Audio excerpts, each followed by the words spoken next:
But an unpaid carer from Higham Ferris has been speaking out about the importance of understanding cultural needs when it comes to caring for the elderly and for conditions like dementia. Rochelle Rahim has been caring for her father, Ossie, who has dementia, and Rochelle joins us on the line. Rochelle, good evening. Hiya. Good evening. Thank you very much for taking time out to talk to us. I wanted to begin by asking you, why is culture so important to think about when it comes to caring for the elderly? Oh, my goodness. Well, culture is important in caring for anyone, and it's important in everything. In my dad's case, as a black man with dementia, making sure that there's cultural awareness when taking care of him is so important, because familiarity and his identity, and those caring for him being aware of his identity and where he's from and what he's about, is so important for him suffering dementia. He needs to feel familiar things. He needs to be in an environment where he has things that evoke certain memories or bring a certain ambience, because it's his memory that's in question. So, yeah, sorry, I'm so nervous. I'm probably blabbering. Rochelle, do me a favour. This is about you. Please don't feel nervous. I just want you just to tell us about your dad and what it's like, because I think it's important. And, focusing on when it comes to culture and looking after mums, dads, and those closest to us. Do you think that's generally been lost, or do you think there needs to be more awareness connected to around caring for loved ones?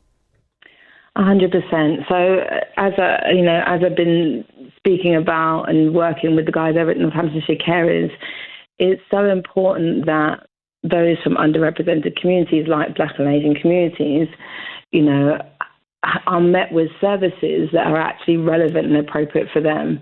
On my journey with my dad, being diagnosed at such a young age, I'm being on the hunt for services that are relevant for him, and it's just so hard to find them. It's so hard to find services that are going to play the music that he would, that he would find familiar and that would connect to him culturally.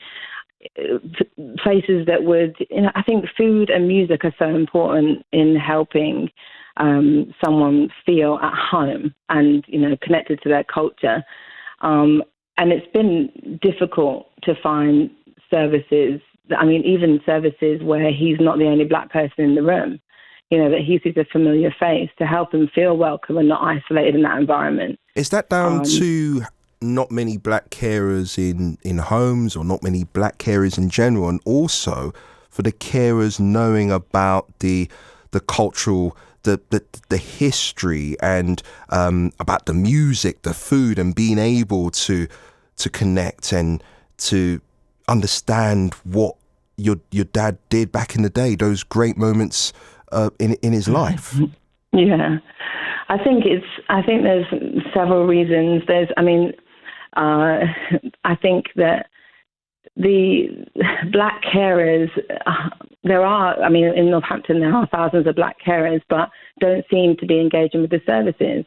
And the guys over at Northampton Carers, Delia Gordon and Catherine James Oliver, they're actually on a mission to try and engage with those Black and Asian carers to draw them out and to get them to come and use the services. There's so much. there's actually ongoing research at the moment to try and find out why Black carers are sort of under the radar, and that could be things like there's a stigma. There could be, obviously there's massive generalizations, but there could be certain stigmas around the Black community reaching out and asking for help from carers because we take care of our own, quote. Is that the problem? Is that the problem? Because my mum's a carer. My mum does a great job, and to the point where even on Christmas Day, when she's not working, she still buys presents for her clients, and will go and visit her clients. And there's one client in particular, when she's off on holiday, she cries, and she said she wants my mum to be there. And she also tells the company that my mum works for, don't send any other carers because I won't let them in. If it's not Babs, then it's not happening. That's what she says. And I've been with Mum. I've sat in the car, and I've been on a round on a shift. And I tell you what, we've got to give credit to carers. And you're talking there about some carers under the radar. I'm not trying to pinpoint or blame anyone, but why have we got to the stage where certain carers are under the radar? I really couldn't tell you. I really couldn't answer that question. Can you ask it in a different way? Well, you're talking there about the cultural significance as to, black carers, some may be under the radar, and it's trying to help or to bring black carers through.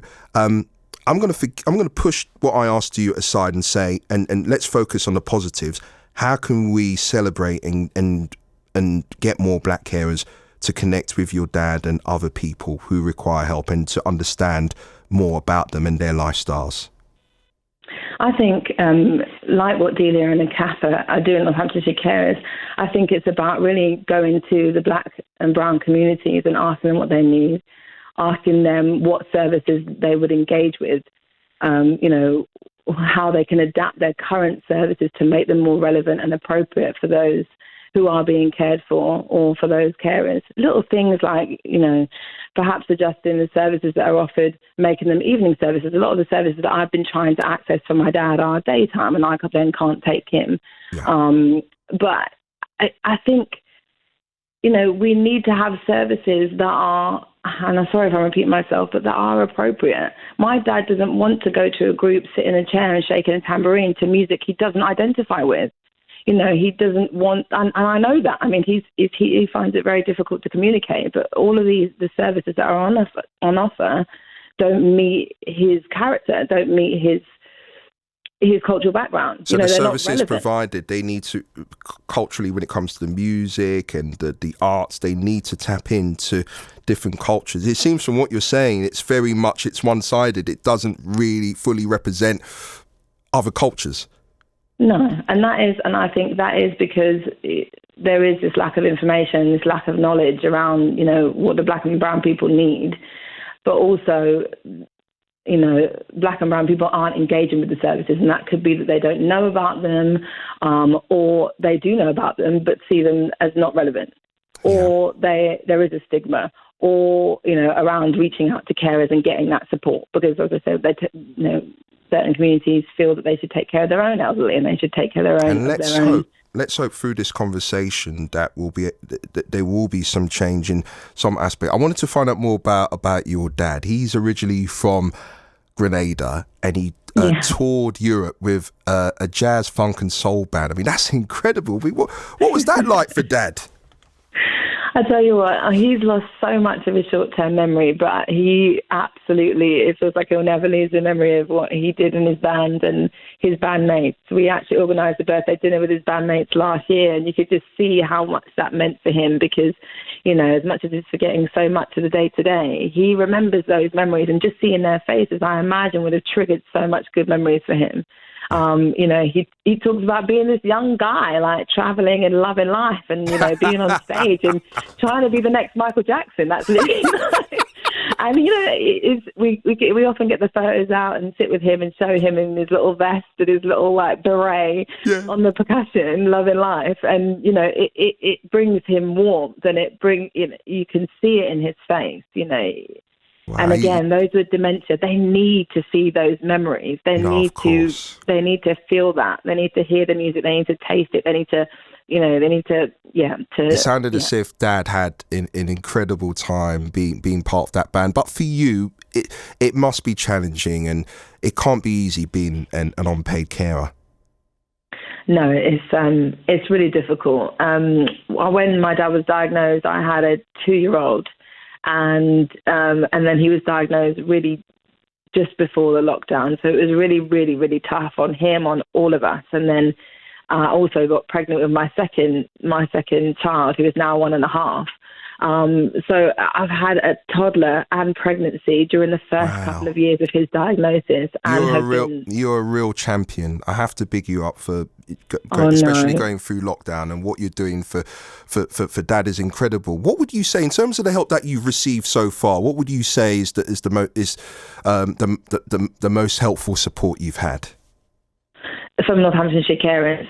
I tell you what, when Dad was diagnosed, obviously because we entered the pandemic, I don't want to use it as an excuse, to be honest, because I do also think, I wonder how many people would have been in a similar situation, pandemic or not. But Dad, it did very much feel like he was diagnosed and dumped.